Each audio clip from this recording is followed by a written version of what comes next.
Chapter 2. Life at University. When we got to the university, Coach Bryant came to talk to us. "Last man to get to the practice field will get a ride there on my shoe," he shouted at us. And he meant it when he said that kind of thing. We soon learned that.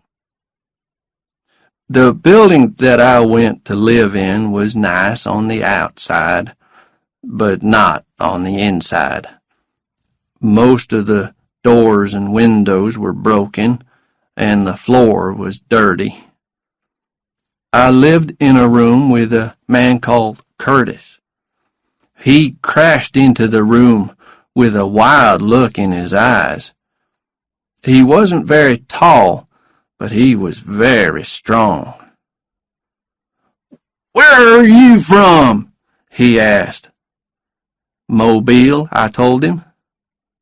"That's a stupid town," he said. And that was all of our conversation for several days. On the practice field, things didn't start very well. I got the ball, but I ran the wrong way with it, and everybody got angry and started shouting at me. But Coach Bryant called me across. "Just get in the line and start catching the ball," he told me. And then I told him something that he didn't want to hear. "They never taught me to catch a ball at high school," I said. "It was difficult enough for me just to remember where our goal line was." I don't think he was very pleased, but he started to teach me to catch. I wanted my mom, and I wanted to go home. I didn't like that place, and Curtis was always angry, and I couldn't understand him.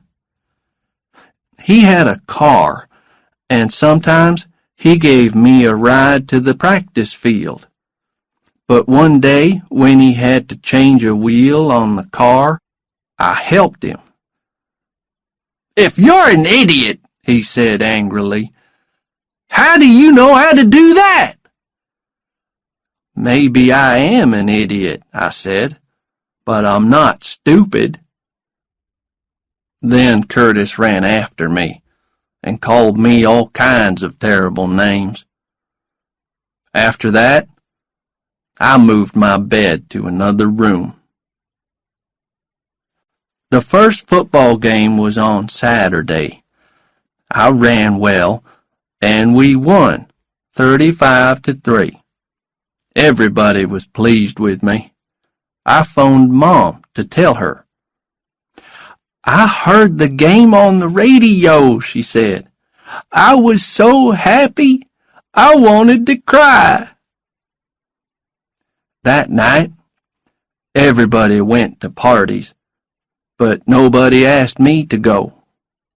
I went back to my room, but I heard music from somewhere upstairs. I found a young man who was sitting in his room playing the harmonica. His name was Bubba. He broke his foot in football practice and couldn't play in the game. I sat and listened to him. We didn't talk, but after about an hour, I asked, "Can I try it?" And he said, "Okay," and gave me the harmonica. I began to play. After several minutes, Bubba was getting really excited and saying, "Good, good, good." Then he asked, "Where did you learn to play like that?" "I didn't learn anywhere," I said.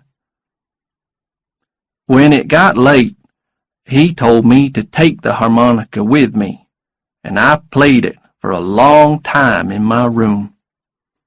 Next day, I took it back to Bubba. "Keep it," he said. "I've got another one." I was really happy. and I went and sat under a tree and played all day. It was late afternoon when I began to walk back to my room. Suddenly, I heard a voice shout, "Forrest!" I turned round and saw Jenny. She had a big smile on her face, and she held my hand.